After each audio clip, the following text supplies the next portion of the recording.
what is the key difference between the dark magic, the sorcery aspect versus the divine light, God and spirit guiding the medicine? There is a black and a white there. Can you paint a picture of what that actually is? Yeah, I think the easiest way is you take that picture behind you, which shows the chakras, and we call it the inner rainbow or the shungo. And is your intention to straighten that for somebody and open that and know how to guide that and remove any kinds of energies that are fundamentally not healthy and not of the person's well-being? And can you bring mental clarity to the upper chakras? Can you, again, connect them to earth and connect them to the greater multi-D that you mentioned? And can you make that body and that being shine? And can you make the soul shine and the spirit shine and represent really true medicine? And when you can, you learn how to guide that in ceremony, and you don't leave it just up to the plants. You guide it truly from the beginning to the end of the ceremony through Icaros and through intention, and you know how to do that. You've been fundamentally trained in that art and in that skill. And the dark arts is the exact opposite. The idea is to take that beautiful rainbow and distort it and twist it to fundamental mythologies that are about the nature of power and persuasion and the taking from somebody and trying to manipulate somebody. Mm-hmm. And so the difference is really easy to understand. One is where the true essence of everybody involved are trying to utilize the substances for the purpose of healing and real medicine, and a practice that really does create a change of state from where somebody has an affliction. So the affliction can be truly diagnosed, and just like in Western medicine, and you can then utilize the plant medicine as a form of healing. And you have to know how to do that. Like a surgeon knows how to go in and do a knee replacement. You, as a practitioner of the plant medicine, have to be trained to be able to diagnose somebody, look at them, understand where they're coming from energetically. You have to be able to then literally straighten out all of the problems that they have energetically in that multi-D field that you talked about. And that in the visionary field looks, just incredible, just unbelievable. It looks like to me like an exploding rainbow with all of life inside it. And you have to know how to navigate all of that and ultimately have the person come out the other side of their ceremonies having had healing, and that you can see that the affliction is no longer there. You can now diagnose them as having had a healing transformation. The darkness is the opposite of that. So the darkness is a form of manipulation and a form of distortion that is coming from a really twisted kind of intention where there's power games and manipulations that are taking place to literally do the opposite of healing somebody. It's like sleight of hand magic. It's filling them with illusion. It's taking somebody who's already in a state of need and putting them into an even greater state of need. Yes. And there's all different kinds of means to do that. And it's taking advantage of people in a way that is, really frowned upon by the people who practice medicine. But it is understood that there is really a widespread expression of these expressions of sorcery and magics in the world, especially related to these plants, and that you need to be very careful about the practitioners that you interact with because of the power and influence that they can hold, especially when somebody's in a vulnerable state.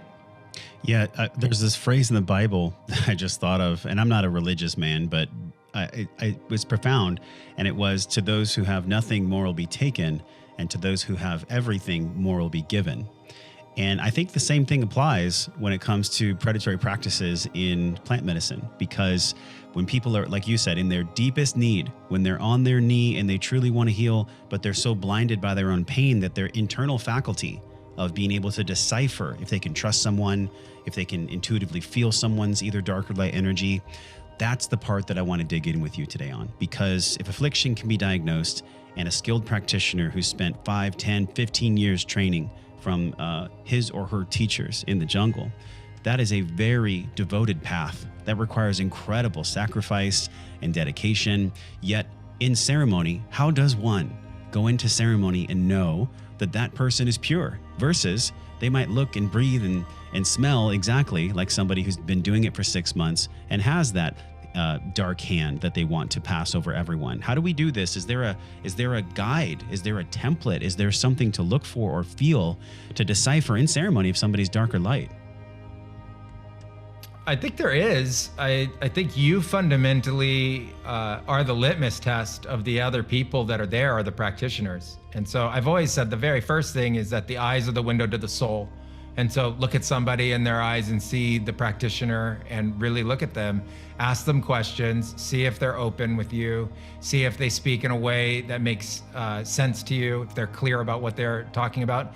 If they start telling you a whole bunch of stories that they're expecting you to buy into and believe, right there, that's the first really big, question. What kind of stories? Why? What kind of stories? Oh, stories about how the rainbow serpent is supposed to come and eat you. But why? That doesn't make any sense to me. How is that healing? That all you have to do is surrender yourself to them. Why? Like it should be opposite. They should be surrendering themselves as the practitioner to you. They're there in service to you. Saying that it's totally normal to have these really horrific things happen and not have a resolution come to them. Like, oh yeah, just kind of like just brushing off the dark or the really intense experiences that people can have associated with it, and why. I've always thought that you need to do as much research as you possibly can about a practitioner and really try to hear from as many people as you can, the experiences that people have had, good and bad. Not everybody's going to have a good experience with, over the history of a course of a shaman's life, right? So there's going to be criticisms of different kinds, but look at those, understand those, stay rational. Be grounded in the best of your ability when picking somebody to have these experiences with. And I think the real key is to understand how important the person is who is administering the ceremony. So just don't make the mistake of thinking, oh, it doesn't matter who's administering the ceremony because it's all the plant medicine. No, on the contrary, the people who are administering that ceremony are unbelievably important to the outcome that you're going to have. And so, I think those are the easiest ways. And there's enough out there that it is possible to become educated now on this. Yes. And it's not a whim or a flight of fancy. This is a real medicine. It needs to be treated as a real medicine. It has been treated as a real medicine in the Amazon for thousands of years. No one is allowed to touch ayahuasca that is not a trained practitioner in the Amazon. Like, they don't do it. What happens if they do? What happens if they got caught using it and they're not properly trained? It doesn't happen. Like, it just doesn't happen. It just literally doesn't happen. So it's, now you'll see, because of the tourism industry, people selling it on the streets, flyers being handed out, come to the ceremony, drop in here like it's just some kind of normal thing. But if you go deep into the jungle, into the small river towns, and into the indigenous communities, you do not see that. Just the practitioners who've trained are the only ones who actually even have it, and they administer it in true healing ceremonies, and it's something that is considered very sacred.